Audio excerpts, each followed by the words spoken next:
Okay, so Steven is a third-year grad student in high-energy physics in Eva Helkiadakis group. His research involves machine learning for new particle searches at the Large Hadron Collider. And he grew up outside of Akron, Ohio, then moved to Colorado while doing his undergrad at Colorado School of Mines. And outside of school, he loves swimming, biking, running, and anything outdoors. And yeah, maybe we can first unmute ourselves and give yourself a big hand and Steven a big hand. I mean, you know, this is kind of a difficult time now, right? And thanks for coming. Thanks, you. Take it away. Thanks, Tsung-Chi. You guys are able to see the full screen share here? Are you on the Google Slides version? Yeah, the sharing is good.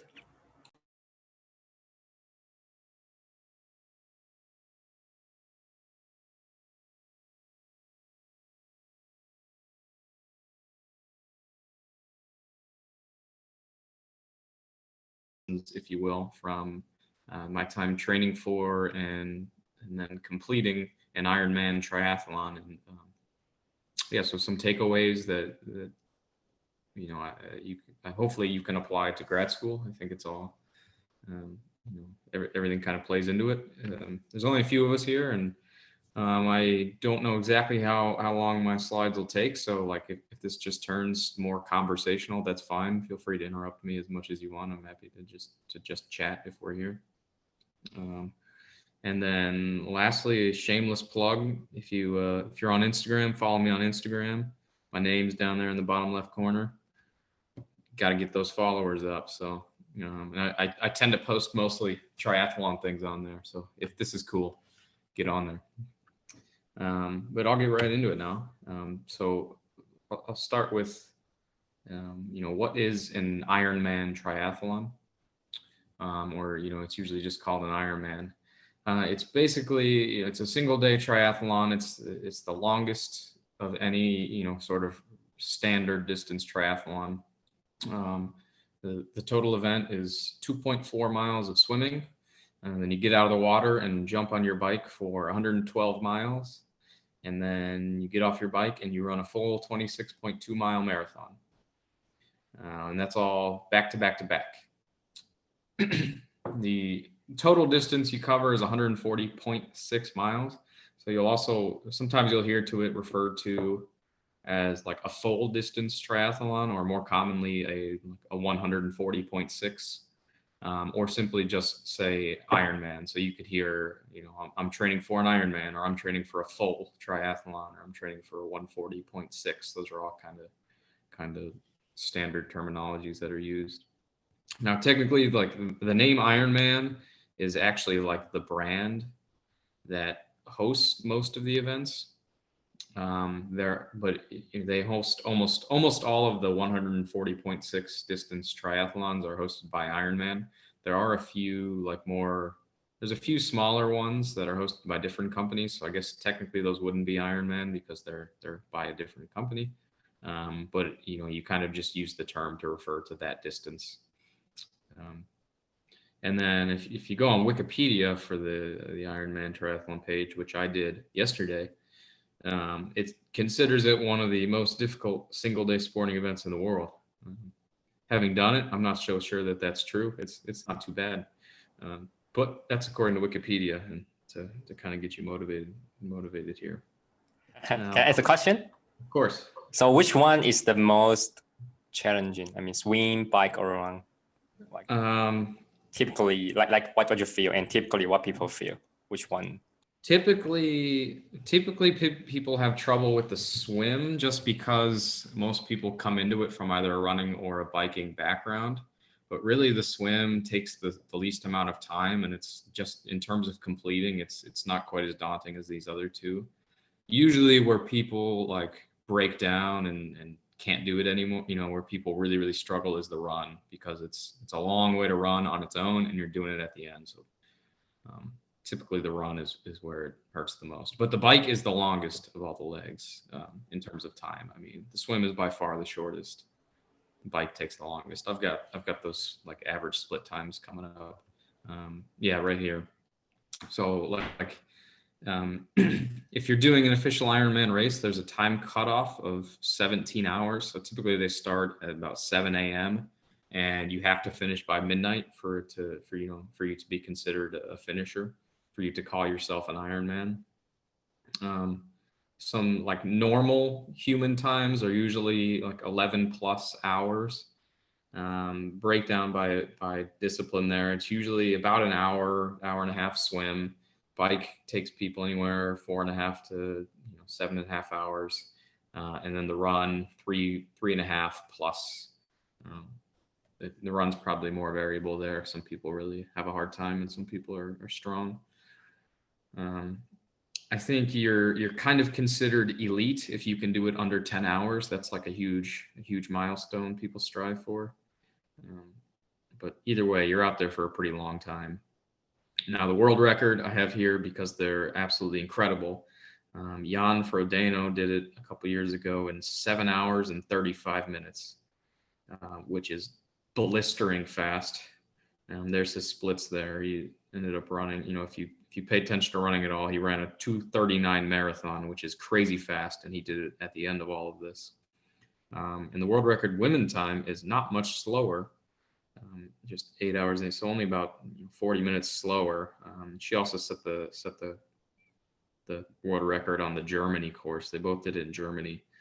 These times are insanely fast, and these are professional triathletes who do this for a living. But normal people usually take 11 plus hours. So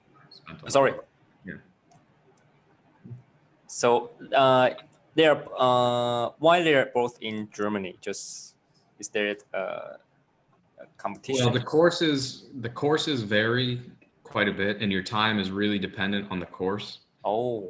So usually the swim time is about the same because there's not much you can do about the swim. There are a couple swims that are like in a river downstream, but the bikes range anywhere from Ironman Maryland is the flattest bike course. There's almost no hills at all. Oh. And then there's one, there's an Ironman in Lake Placid, New York. There's one in Switzerland where you're basically going up mountains the entire time. And so times are way slower there. And the runs as well. The runs can be super hilly or super flat. And the weather affects it too. So the times really do depend a lot on the course. I haven't looked at it, but I'm guessing Germany is just a very flat, fast course.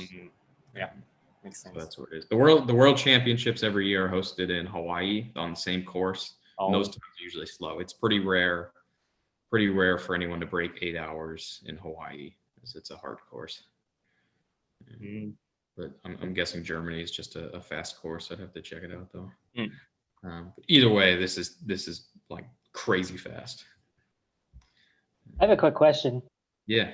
So there's definitely like shorter triathletes out there, right? This is just kind of the extreme super long event of all. Yeah, this is the longest of like any normal triathlon. They basically come in 4 different distances.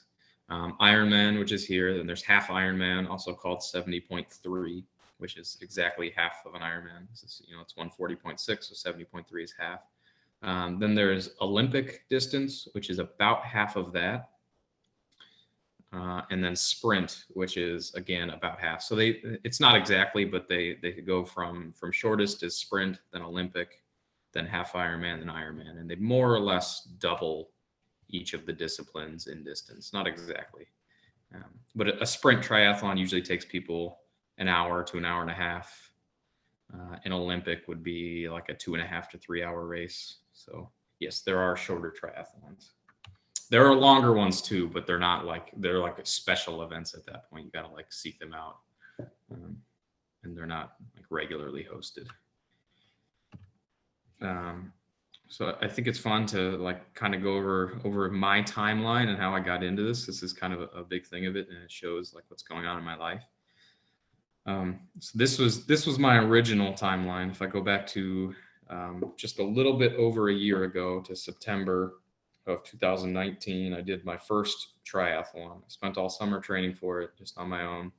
And my first triathlon was a 70.3, so a half Ironman in Atlantic City, New Jersey. So that was fun, and training for it was really, really fun, and doing the event totally got me hooked through and through. So basically from then I was sold, and I didn't know exactly what I was going to do next, but I knew basically, about a year ago, my thoughts were at some point I would like to do a whole Ironman. I wonder if I could do it. So I slowed down a little bit in the fall to take my qualifier exam on November 2nd last year. Almost a year. I didn't celebrate the anniversary. Oh no. Just a little bit over a year ago. But moving forward, then, after that, time freed up a little bit. I ran my first marathon just before Thanksgiving last year. And that was really kind of like a prove it marathon. I wasn't necessarily going for my best marathon. It was kind of I wonder if I could do this with the intention of maybe I'll want to run an Ironman at some point. Like I should probably knock out this marathon. So I did it and I had fun, and my legs hurt really, really bad, but I said, screw it.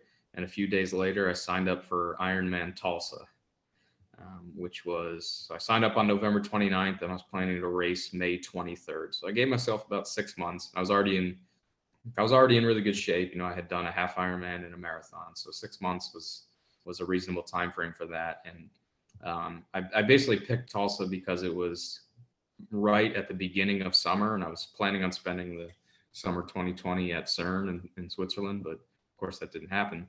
But this was kind of my timeline. This was the original goal I had in mind. So starting November 29th, basically right when I registered, was training. Until, if we go into March of 2020, I don't think I need to give much details. Things start getting kind of weird in the world. Everything starts getting canceled. I'm still training through it, but expecting to hear that Ironman gets canceled at some point. And then on March 29th, they finally did cancel the race. So I had spent from November 29th to March 29th training my butt off, and then my event gets canceled. So this really kind of sucked, and I didn't know what to do. But I kept on training, knowing that, they had canceled a few other events and they usually defer your registration. So I waited a couple weeks, kept on training, and then on April 10th, they told me I could register for a few other Ironman races. And so I picked Maryland, again, kind of for the proximity and for the date. So then I switched my focus from Tulsa to Maryland, which is supposed to be September 19th of this year. And back in April, that felt kind of safe to choose a September race, but I was, there's a bit of, I wonder if this one's going to happen. And of course, as time got closer, that one got canceled only a month away from race date. So now I have trained for 2 Ironmans and raced 0. And that kind of sucked. But by this point, I said 2020 is the year I'm doing it. I've kind of trained for 2. I can do this. And so I said, screw this, I'll do it anyway. And so I made up my own race. I said, Ironman IDIA, I'll do it anyways. After Tulsa and Maryland got canceled, I said, I'm doing this on my own, and plan to complete the distance, not as an official Ironman race, just completing the distance on my own on the same day. So back to the timeline. Now, September 19th is my actual race day, just about 1 year from my first triathlon, a half Ironman the year before. Now, of course, doing it on my own is very different from doing an actual race. I had to build the course and I had to do everything myself. One of the advantages is that when you make your own race and you're the only one in it, you're guaranteed to win. So it's guaranteed a first place finish if I finished. Also means I was guaranteed last place, but I prefer to look on the bright side of things. And so I was trying to win. I had a small pit crew with me, which was really, really helpful because it allowed me to go like point to point and not just do loops of things. So that was really great. And they actually made these T-shirts. There's a picture here, and I'm wearing my shirt now. They surprised me with these shirts, which is pretty cool because I didn't get my official finisher T-shirt, but I've got these, which are even better because they're homemade. I did the whole thing in New Jersey, starting in the swim was the hardest to pick. But there's a lake in Medford Lakes, New Jersey, where there's a triathlon club that meets on the weekends, and they have organized swims like with lifeguards and a course. So I did that mostly because it was, I wasn't the only one there. It was kind of safe. Then from there, I built, I had to kind of design the whole bike course. And I did so, ended up finding a pretty cool course. It was a bit tough to get, clear roads without tons of traffic and red lights, but it did okay. So I ended up, going from Medford Lakes, New Jersey to Princeton, which was very intentional because once you get to Princeton, you can get on that, the canal towpath, which you see near Rutgers campus because it ends at Landing Lane. And very conveniently and definitely intentionally for me, why I chose it is because you can run that trail from Princeton to Rutgers, and that distance is about 25 miles. So I needed to go 26 miles. Princeton to Rutgers is 25 miles completely on the trail, and it ends in New Brunswick at Johnson Park right there. So I'm like, this is perfect. I want to do that. So that was a great move. I'm very happy I did that, and I got to run on the trail instead of on roads. I didn't have to do crazy loops or anything. I could go just one direction. I think I have some. That's a pictures. question. Yeah. So which states have the most people to finish this? I have no idea. That is a great question. Which states? I don't know. It's probably pretty diverse. I would just assume the states with the more active lifestyles, like California, Colorado, New Jersey's actually got quite a good cycling and running presence. But I don't know. Sure. That's a good question. Thank you. Yeah. I have some pictures to show. These are nothing exciting. So my pit crew was actually, so here's me in my wetsuit. This is right before the swim start. It was really cold. Notice everyone's wearing jackets. My pit crew was actually my parents and two of their friends. My parents were planning to come to the original race, or my dad at least was. And then when I said I was making it up, they're like, all right, we'll be there to help you out. So that was really cool. They're the ones that made shirts and then helped me, handed me water bottles and gave me food and all that, and got me from place to place if I needed it. So I started and I swam in this lake here. Tons of fun. Really, really cold to start. That was probably the biggest challenge I faced, was the weather. That's the starting line. And then here is proof that I did it. This is my Garmin app on the day of. So on the left, you can see I swam. I did the swim. I did a bunch of these triangle loops. That's the kind of course they have running through. Bikes in the middle. You can see my split times as well. Hour and a half to swim. My goal for the bike was under 6 hours, so I beat that by 29 seconds. I'm pretty happy with that. I started down here in New Jersey, down south. I should have put a zoomed in map, but I came down south even further. This is around like Tom's River area, and then came all the way back up north to Princeton. And then I ran a full marathon, 26.2 miles I started on Princeton's campus and I ended in Johnson Park right by the football stadium. So that was cool. I got to end close to home, which was great. This is proof that I did it, if you believe the GPS. Here's my actual files of having done it. A couple more pictures, nothing crazy. There's me on the bike. I think I was dropping some layers. I threw a shirt off on the ground. I had to throw on these knee warmers and arm warmers because it was way colder.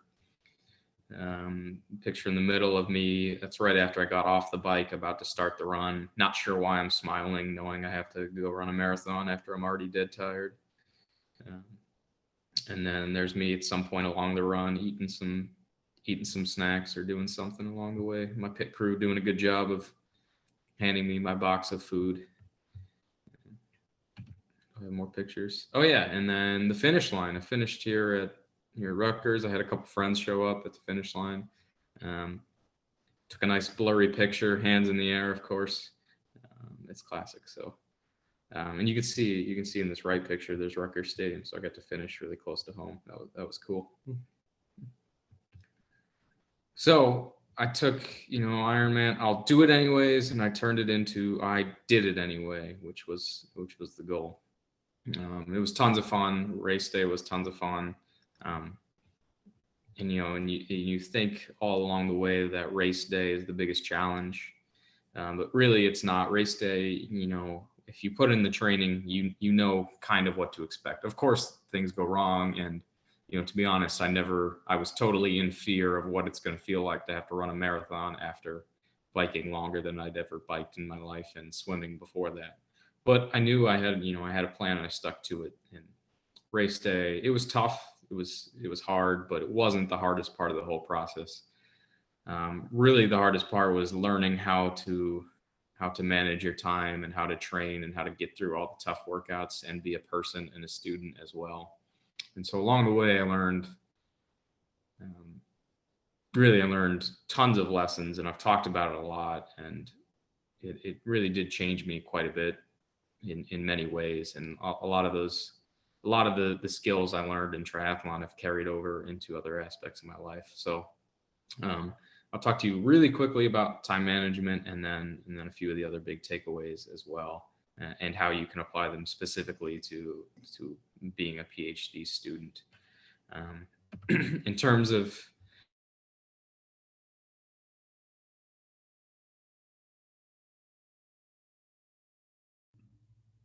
Did he cut out? Hi, Steven.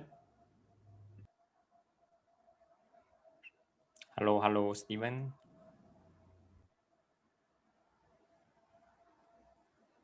days. So it's 2 workouts every single day, Tuesday through Sunday. If I look at my actual hours of moving time training, it was anywhere from about 14 to 20 hours. And I say moving time, by that I mean, that's the actual time spent running. That's the time spent in the pool, swimming, or on the bike pedaling.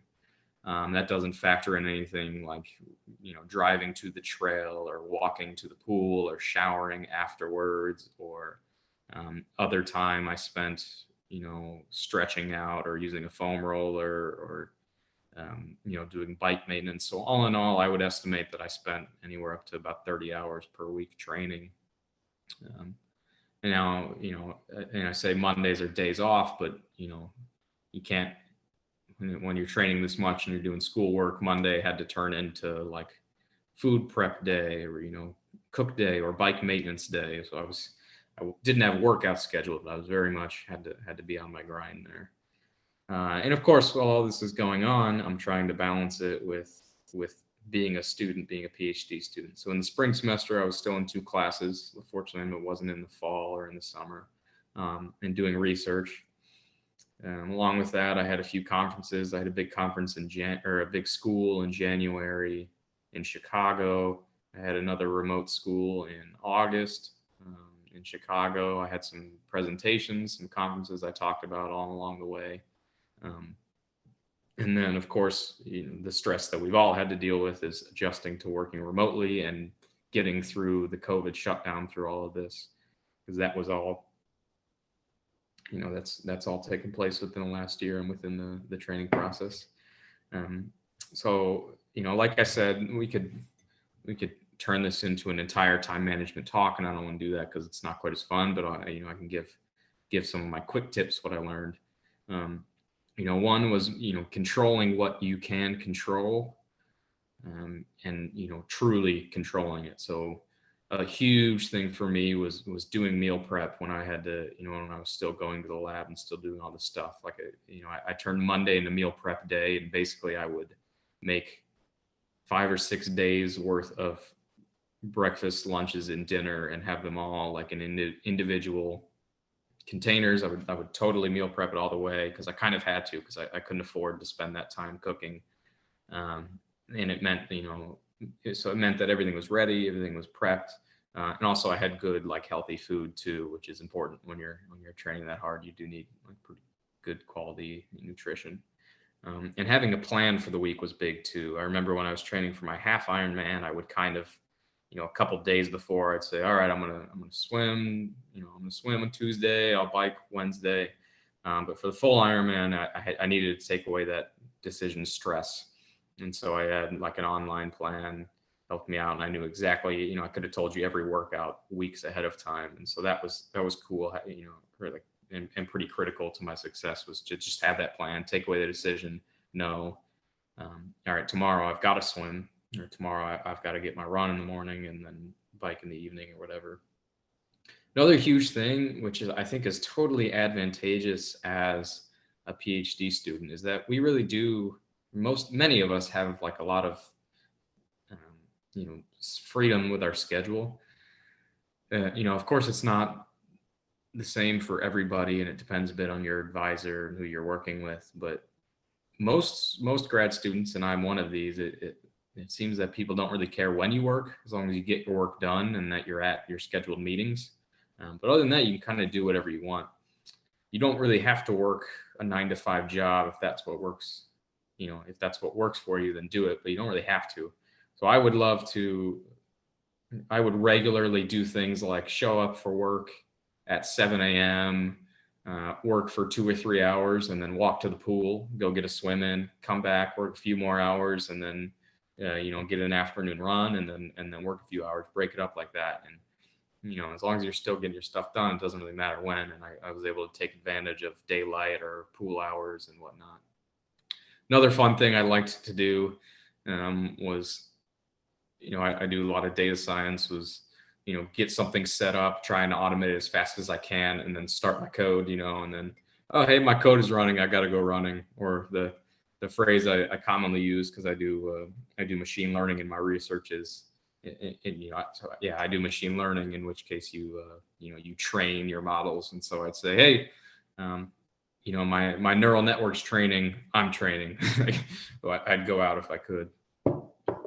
And then lastly, in terms of like general time management and just total life advice, which I'm going to mention again in this, is don't underestimate like a good night's sleep. I see so many people that stay up late to get things done. And maybe that is what works best for you, but I have found in almost every case, it's more worth it to sleep well, or to get a good night's sleep, rather than stay up and do things, because it means the next day you're not going to be falling asleep at your desk. You'll be way more efficient having had a good night's sleep. And that's ultimately what this time management came down to, was not so much about getting things done as fast as I could, but being as efficient as I could with my time. Trying not to waste things. And so being on top of my things, being well rested, helped me just to be totally efficient in that regard.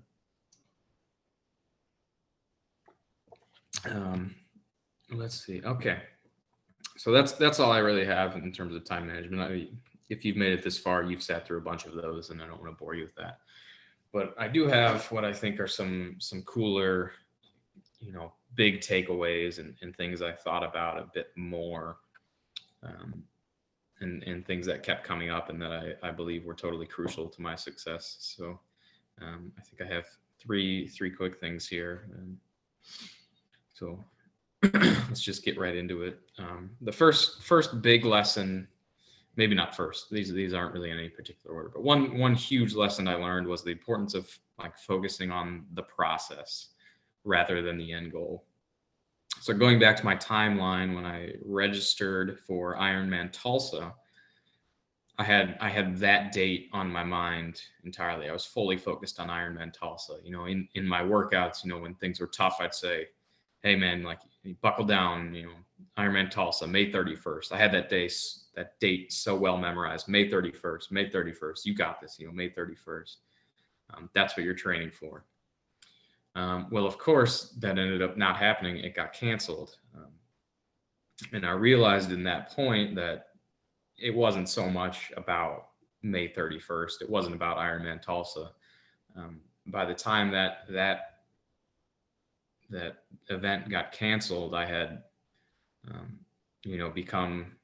I'd really kind of actually fallen in love with the training process, which was, I really did enjoy it along the way, but I enjoyed it because I saw how it was making me better, how I was becoming a better athlete. I was becoming faster, but also, the discipline required to get through, 2 workouts every day, to wake up, and to grind, to wake up and to jump on the bike when you don't want to, when it's cold out, jump in the pool when it's freezing. Like, I saw how that was affecting me, that was making me a better person, that was carrying over to other things. I saw how, I was still getting my work done, and I was able to, I was actually probably becoming, despite spending all of this time doing something else, I actually think I became more productive in my work because I was able to, approach it with a similar intensity. So I saw all this, and then of course my race got canceled, and it wasn't about the race. And I knew at that point it wasn't about the race. And there was even that couple of weeks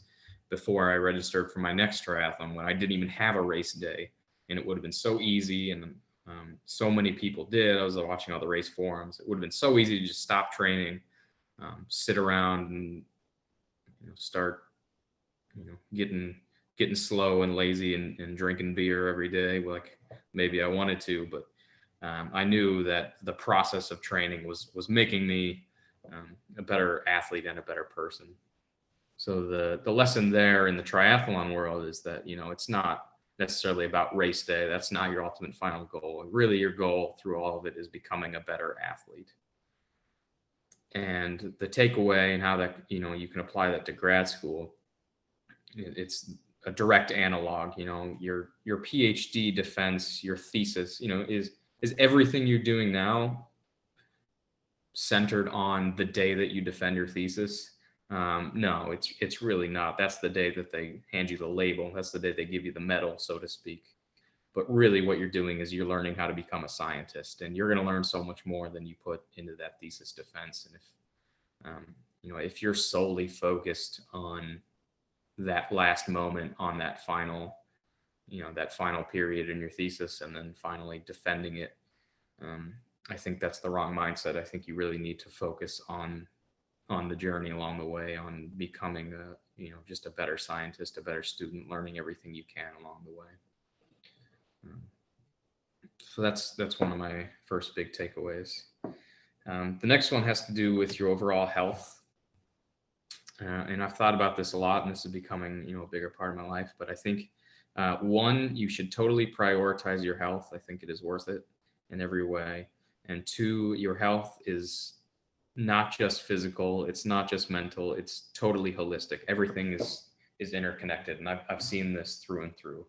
Really, your mental well-being, your physical, emotional, spiritual, everything is connected. And when you are doing great in one area, that tends to manifest through all other areas. I've seen this when I've had weeks where I'm eating really, really good, clean, healthy food. I notice, wow, like I've been just in a better mood. My workouts have been better. I've been sleeping better. I've been getting along better with my roommates, all of this stuff, what caused what. And really, I'm not sure that anything caused the other, but just taking time for these good habits in one area can really just totally help you in other areas. I see it so much with your nutrition, your rest, your sleep, and some sort of, spiritual practice or meditation or something along those lines. And conversely, I think bad habits can manifest themselves in the exact same way. I've definitely had nights where, oh crap, like I don't want to go to sleep. I'm going to stay up and watch this football game. I can stay up one night, and then the next day you wake up and you're tired.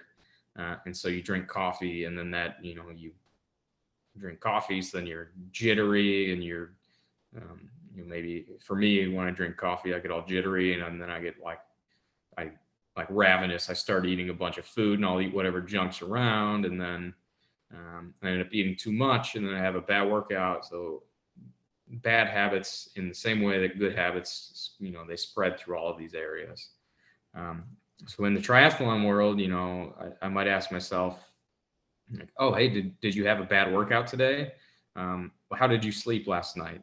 How was your nutrition? Did you eat well? Do you need rest? Maybe you're working too hard and you need to take a break. Maybe you've been too focused mentally. Do you need a mental break? And I think this one very clearly can apply itself to grad school. And I think A lot of grad students maybe don't take their physical health as well as they need to. I think this has been improving, but let's say you're stuck, you're not making progress in your research. Well, you can ask yourself the same questions like, well, did you sleep well last night or this week? Have you been up till 3 a.m. every night? Have you been eating garbage? Have you been sitting at your desk munching on Cheetos all day? You need to get up and take a walk or a jog or do something. Maybe you need a mental break. And then also just, in terms of the success of things, I have had many experiences where, I'm sitting at my desk grinding away or stuck on some big problem. You're like, oh man, I've been staring at my computer for so long. Like, oh, I just need a mental break. And it was like so helpful to like just get a change of scenery, even if you're not totally removing yourself. Sometimes I would even take problems with me, like, oh man, I need to figure out how to code this specific analysis and make it really efficient. I could sit here and stare at my computer and make no progress, or I'll go out for a run, clear my head for a few minutes, and then think about it while I'm out there. And I often would like come to some of my better ideas and even come to conclusions like while in the pool, just repetitively swimming laps or out running. Sometimes I even use that to my advantage. Like if I know I have something that's kind of tricky in my research, I'll even like plan a run around it. Like, yeah, I guess I don't have any specific examples right now, but things you're stuck on, maybe I'll take them with me. But if I had to break this into a single couple bullet points of importance that greatly oversimplify things, I would say do this every day. You want to exercise a little bit, take some sort of quiet time to meditate or pray, or just spend a few moments in silence if you can. And lastly, to make an incredibly complicated subject into a very short, all-encompassing statement: eat more plants. There's a bit of a personal agenda to that, so I will share. I am entirely on a plant-based diet. I eat only vegan food, which happened basically simultaneous with my transition in the sport of triathlon. And I could totally talk about this for hours and fulfill lots of fun vegan stereotypes about how they never shut up. Believe me, if you guys ask questions, I will happily do that. And I'm sure my roommates and my family have gotten huge doses of this. But I think we can all agree that one healthy thing you can do for yourself is to eat some plants every now and then, eat your fruits and veggies. But that's just one of these aspects. I don't want to get bogged down there. I really do think all of these others are important as well. Getting some sort of exercise every day. You don't need to go out and run 10 miles every day. There are extremes, and I think I've gotten too extreme with it sometimes, but even so much as taking a little bit of a walk around your neighborhood, around your block, get some fresh air, breathe a little bit. I think it's incredibly helpful. It's such a huge break, and it really does tons for your brain chemistry, at least as chemicals. I think it's totally equally as important to, at some point every day, try and spend a few moments just in quiet time. I'm Christian. I like to pray. That's my preferred way to do it. But I do take time to just meditate, focus on my breathing. I do intentionally spend some time away from my phone, away from devices at the beginning and end of each day. And I think this is a huge way to mentally unwind. I've been actually struggling with it now. Because you want to check the news. If you're like me, you want to find out if our country is going to have a president. So sorry to bring the never-ending story back into it, but I think it's important, even when you feel like you need to update every now and then. For me, it's this right now. It's often like sports scores, like, oh, I need to know the score every single second. I'm like, no, if you put your phone down before you go to bed, you'll sleep better. You can wake up tomorrow, check the score, like you'll be fine. You're not going to miss anything. And I think this is huge, to just totally unwind and kind of relieve yourself there. I think the last big takeaway I have is to set big goals that scare you, make a plan, and then stick to that plan. This was a huge thing that came up for me. And, a thought that I've definitely had in my head, and I hear from other people, I can't do an Ironman. I've never run a marathon. How can I do an Ironman? Or, people will say, I can't even run 10, I can't run 3 miles. How do you expect me to run a marathon next year? Well, that's okay. I can't, if you want to do this big goal, but you can't do it now, you shouldn't let that fear of what you can't do now stop you from working to achieve something in the future. It should put maybe a healthy fear, a healthy respect for what you've got to do. It should cause you to get your ducks in a row and to create a plan and then to stick to it as well. So, a real life example I have here is, like I said, I used some like an online training calculator, and it would map out every single workout months from now. So I could look and I could see, holy smokes, in 2 months, I've got to do a 100-mile bike ride on Sunday. And then the next day I've got to run 20 miles. Holy smokes, I can't do either of those right now. Like, there's no way I'm going to be able to do that in 2 months. This is stupid. Like, I'm just going to stop.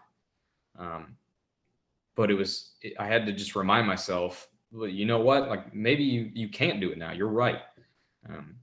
But why are you worrying about what you have to do in 2 months? Why are you letting that stop you from what you can do now?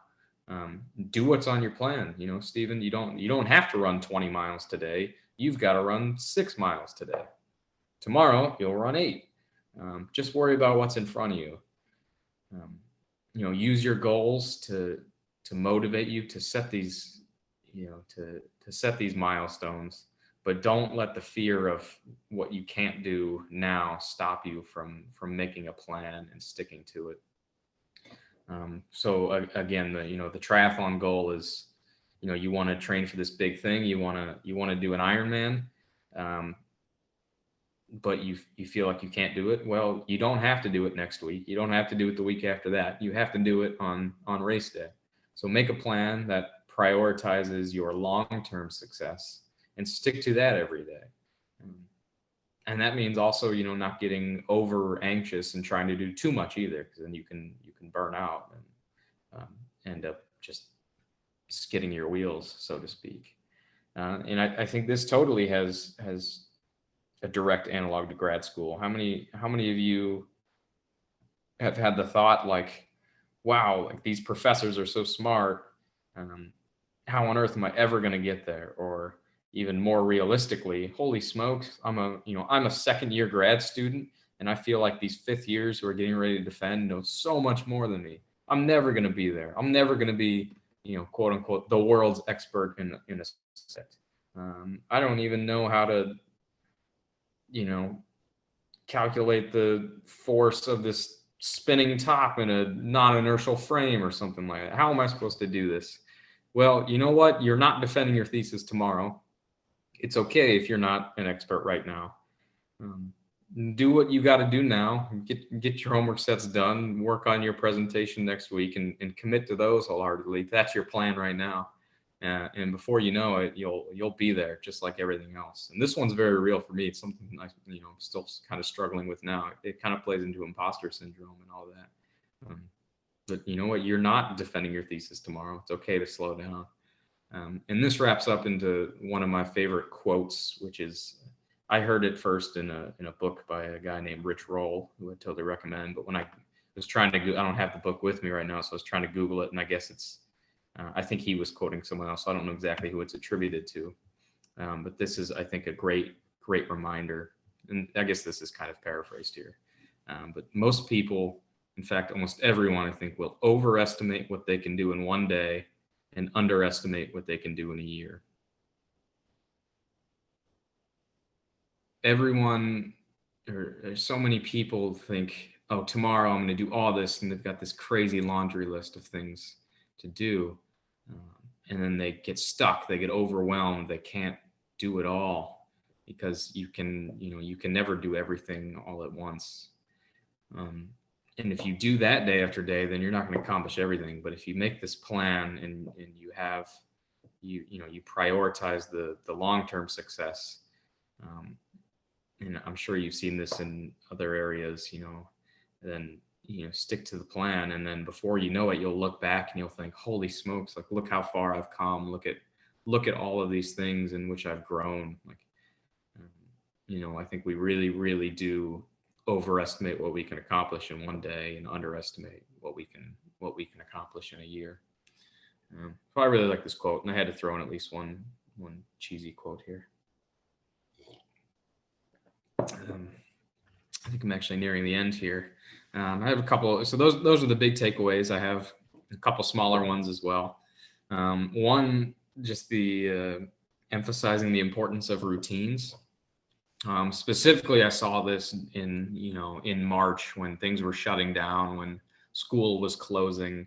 I think I would have totally been susceptible to, and many people were, just losing all semblance of, kind of discipline and routine, when, you don't have to get up early to drive to campus to make a class on time, when you can roll out of bed and do your work, from a couch. It doesn't seem so harmful at first, but I think it really does slow you down. But for me, having the sport of triathlon totally kept me on this routine.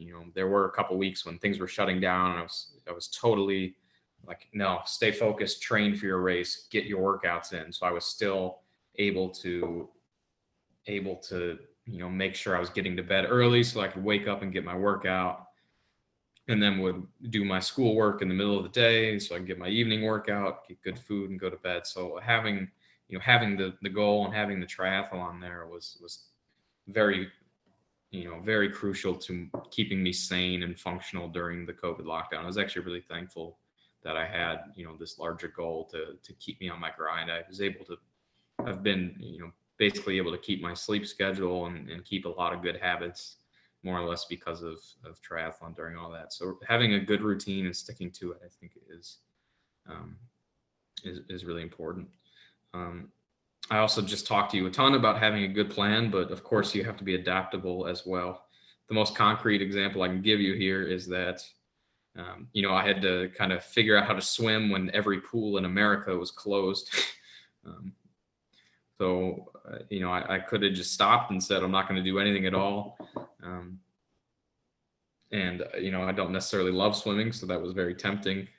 But I was able to, I Googled some ways to, it's not swimming, but you can train the same muscles using these bungee cords. So I have some screenshots here of me pretending to swim, trying to use these cords to train my similar muscles. So sometimes you got to do the best with what you got, and adapt where you can. And then my last takeaway is, when it comes down to it, like I was able to succeed in this ultimately because it's something I enjoy.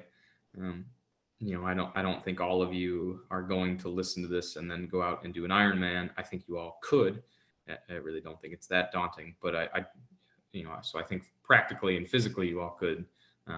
But in the real world, I don't think you actually all could, because it comes down to finding something you love to do. So in the end, I really just enjoy biking and running. Those are my preferred hobbies. Those were things I loved to do beforehand, and then I was able to, kind of turn it into a sport here.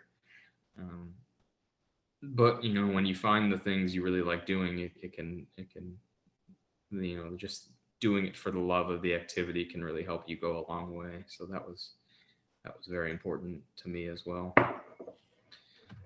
That's all I got. Since I am a few minutes early, I want to do a quick shout out to, because it's timely. This is a photo here of a man named Chris Nikic. I would totally recommend, if you have time, either tonight or tomorrow, to Google him, go to his website and check him out. He is, in just 2 days, on November 7th, he's been training for 2 years. He's going to participate in Ironman Florida, which is actually the first full Ironman they've done since COVID shutdowns. I guess laws are loose enough in Florida that with some restrictions, they're going to go ahead with the race. But what's notable about Chris is that he's going to be the first person to attempt, and I really hope first person to finish an Ironman with Down syndrome. He's on Instagram and he's been posting a lot on there. He's really cool to watch. This guy's been working crazy hard. He's been training for 2 years, and his mantra along the whole way is just to get 1% better every day. That's what he loves to say. That's what his coach tells him. And, it kind of sticks with one of my bigger takeaways is, you don't have to do the Ironman tomorrow. You don't have to be a PhD tomorrow. Just get a little bit better. Just do a little bit more, get 1% better every day. So if you've got time the next day or so, I would totally recommend following this guy, going to his website, and in just 2 days, he's going to be out there racing an Ironman. So, now that's that's actually what I got. Thanks for listening to me blabber a little bit. I'm happy to chat more if you guys have any questions, or if you want to just converse a little bit. Thank you all. Thank you so much, Stephen. Let's maybe unmute yourself and give Stephen a big hand. Yeah, thanks, guys. It's so fantastic. I mean, personally, I just make some comments. So personally, I mean, just so super helpful. I think every student should listen to this. That's really helpful for everyone, right? So like this takeaways like focus on the process, prioritize the health, and all these concepts actually are really important if we know like the first year, second year students, and even before that have this sense, and then you'll be better for your own PhD journey, right? Thanks so much. I enjoyed your talk. Yeah, thanks for that, Tsung-Chi. It's kind. Yeah, thanks, Stephen. That was very inspiring. And following on you on Strava, it's like every time I log on and see your runs and rides, it's really cool to see. Yeah. Follow me on Strava for those of you who don't. Yeah. I have 2 questions Okay. for you. So the first one is, well, from personal experience, a plan is only as good as your discipline or motivation to follow through. So, have there ever been any moments where it's really demotivating because the plan you have is really tough, and how you kind of went about doing it anyway, or changed it up, or whatever you did? That's a good question. I can definitely think of times when I think the biggest problem that I faced in the training was kind of like things getting stale or getting burnt out. Like, oh, I gotta walk to the pool again, get to the locker room, put my suit on to jump in the cold pool, or I got to run the same road again. Like, I'm just getting bored of doing this all again. So for me, it was, a really helpful thing was to kind of switch things up as much as I could. So maybe I do a couple weeks where I do all my biking in the morning. And then, I do my runs in the evening, but then, I end up getting tired of this. So then I've got to, I can kind of recognize when I'm not enjoying these things, and I can switch it. Or, I'm doing all of my runs, in my neighborhood around that stupid loop, which I actually quite like now. I'm not enjoying this. Let me go out and let me go down to the trail and run on this cool new trail. Those things would kind of help me a lot, switching it up within that plan. And then, in terms of just, when things get really hard, when the workouts are tough, I think that's when it's important to have that goal in mind and to use the goal as a tool. So, and to make the goal big enough, because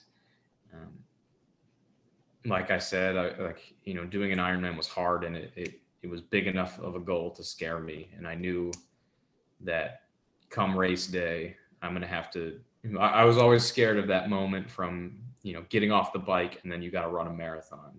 I'm thinking, man, this is going to be, what the hell is it going to feel like after I've biked for 6 hours and I'm dead tired? And I think, oh, cool. I'm 2/3 of the way done with this event. All I got to do now is go run a marathon. There's no way you can totally prepare for that moment. But that moment was big enough to put a healthy fear and a healthy respect that when things got tough, I could either, I could dig deep and be like, all right, this day's coming. So that's where, having that race day goal, I think can be really helpful as well. But like I said, I don't think it should all be about that event. Hope that helps. Hope that answered the question. Yeah, thanks. Yeah, that was very insightful. I had a second question, which was about your diet, actually. Okay, So, you didn't bring it on. I'm not a vegan or vegetarian, but I've heard that there are things you can do to like move towards that. And one thing I guess it's more of an impression than something I've heard, is that if you don't have if you only have vegetables, like where do you get all your protein from? Because your workouts seem to need a lot more energy than my lifestyle, for example, but you seem to be doing very well. Yeah, that's a good question. And it was one of the things I was worried about too, switching into it. But most people don't realize that you can get just as much protein on a totally plant-based diet. And so I try to do as well as I can. I don't even use, I very rarely will use even protein powder. If I can give you an example of my dinner tonight, actually, I had, so what did I eat tonight? I ate like a salad, which was kale and tomatoes and some other veggies. And all of that probably gets me not a ton, 2 to 3 grams of protein. And then I had a bowl of lentils and brown rice. And lentils have, per serving as much protein as chicken. And brown rice has protein as well. So you can actually get quite a bit from food sources, from beans, from nuts, from brown rice. So you can totally do it. You got to be, you have to be conscious of it.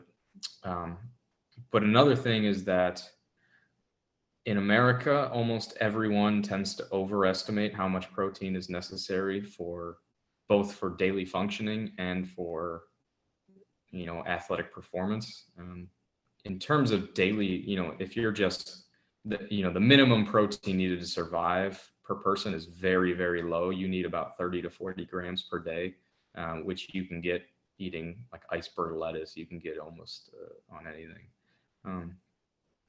In terms of athletic performance, your muscle, if you're trying to build muscle, all the research suggests that you need about, more protein will increase muscle growth up to about numbers about 1.6 grams of protein per kilogram of body weight, which for me at about 60 some kilograms of body weight means I need around 100 grams of protein per day, which actually tends to kind of just happen if you're eating, plant-based diet. My morning breakfast is oatmeal with a bunch of nuts and seeds.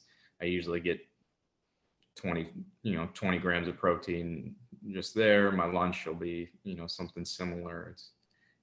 It's actually quite doable, but it's a good question. And it's a question a lot of people ask too.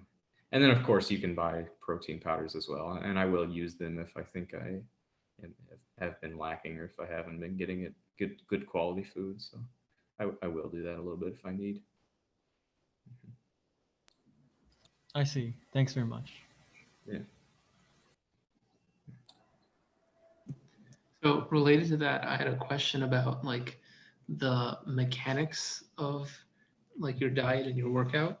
Because Okay. I bet, you need to eat a lot of food to burn all those calories off later, but how do you eat and then go work out? Because I find it difficult to, let's say eat breakfast or something and go for a run. Do you only eat after workouts? That's a really good question. And that was one of the huge huge benefits I noticed almost immediately after going plant-based. So I really did kind of do them both at about the same time, and right around the time I registered, I was when I started eating primarily plants. And the first thing I noticed right away was just more energy throughout the day. Waking up was a bit easier when I was eating really clean. And then being able to just almost at a moment's notice, just go for it. And the foods that I usually eat don't make me feel sluggish the way I used to, don't sit in my stomach like they used to. And I found that I can eat quite a bit and run. Now there's a limit to it. I will usually not eat immediately after like a big meal. But I have found that I can eat much closer to it, and because I'm eating like really, a lot of carbs, which is important for energy, especially for endurance sports. So you just pull more energy there. And a lot of clean carbs. It's almost all, I don't eat white rice and bread and fried potato chips. I eat sweet potatoes and brown rice and beans, and so I'm ready to go there. Now, of course, that doesn't answer. I could still totally eat a big bowl of brown rice and sweet potato and then go for a run and be throwing up like you would otherwise. But there is something to be said for the, in Ironman being a 12-hour event. They say the fourth discipline, it's swim, bike, run, and the fourth discipline is your nutrition on race day. And so being able to take in food while on the bike and being able to get calories into you while running is something that, so to be successful, you have to train basically about as much as anything else. So I would actually, I eat a lot while I'm on the bike. I don't eat a ton while I'm running. If the workout's over 90 minutes, I will. And the way I get those calories can be adjusted. A lot of times it's liquids. That was something I trained as well. But in terms of being able to just get up and go, I would say even after a big meal, I tend to not feel quite as sluggish as I used to when I was eating even what I considered a pretty healthy diet, but with meat and other things as well. Yep, good to know. Thanks. Mm-hmm. Chad, you want to say something? Yeah. So what does eating like on race day look like? Like, what do you have to do in order to? Yeah, that's a good question. You cannot replace all of the calories you burn, so you will be running a deficit. That's just it. I bet during the Ironman, I think I burned around 7,000 calories. I just physically cannot get that many calories into me. The idea during endurance sports is that you want to take in anywhere from somewhere around about 300 calories per hour or more if you can do it. Now during an Ironman, so my race nutrition, which worked out perfectly, I felt energized the whole way. I used the bathroom the proper number of times and wasn't overly bogged down by that, which can totally happen and was a big fear. So I had a big breakfast in the morning. It was my typical Saturday morning before a big workout breakfast, big bowl of oatmeal and some banana, some seeds and stuff. Big bowl of oatmeal, not small by any means. Don't eat anything during the swim because you can't. It's not really possible. You take on most of the food on the bike, trying to do somewhere around 300 calories per hour on the bike for 6 hours. Most of it I took in liquid form. In my bottles, I would have a mixture of basically I found the recipe online and tried it in training and really liked it. It sit well in my stomach. A mixture of like maltodextrin powder, which is basically pure glucose, mixed with grape juice, which is almost pure fructose.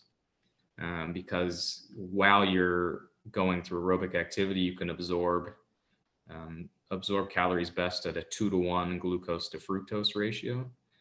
So I would make this mix to basically do that. And so I would have in one of my water bottles basically 1,500 calories in pure liquid form, and that I would, set a reminder on my watch to beep every 20 minutes, and I would just take a sip. And that was most of my calories on the bike. I did take on a few solids in the forms of just like bars, regular stuff you can buy at the store, granola bars, things like that. The run, it's hard to eat solid foods. It really upsets your stomach, so you try to do most of it on the bike.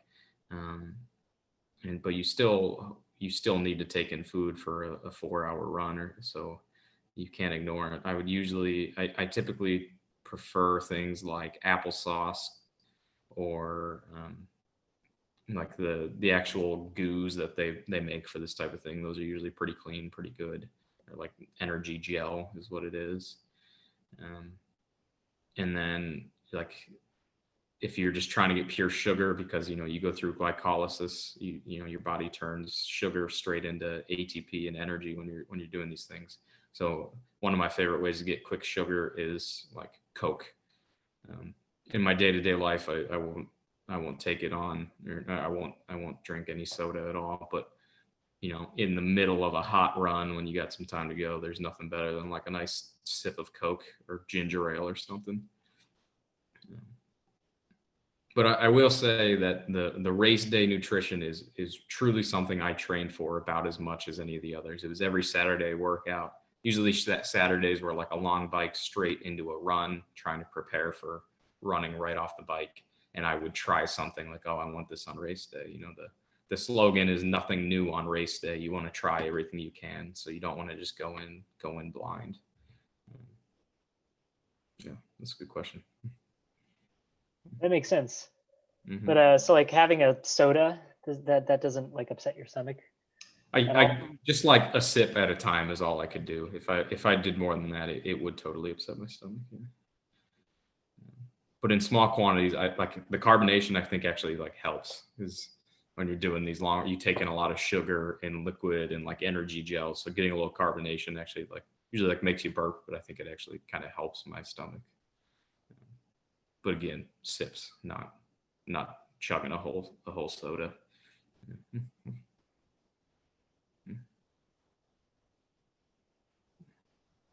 Okay, yeah, cool. Mm-hmm.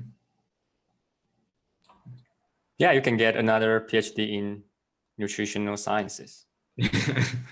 Not quite there, no. But I have dived into it head first, and have tried to do my best at reading the publications and the science the way I would as a scientist. So.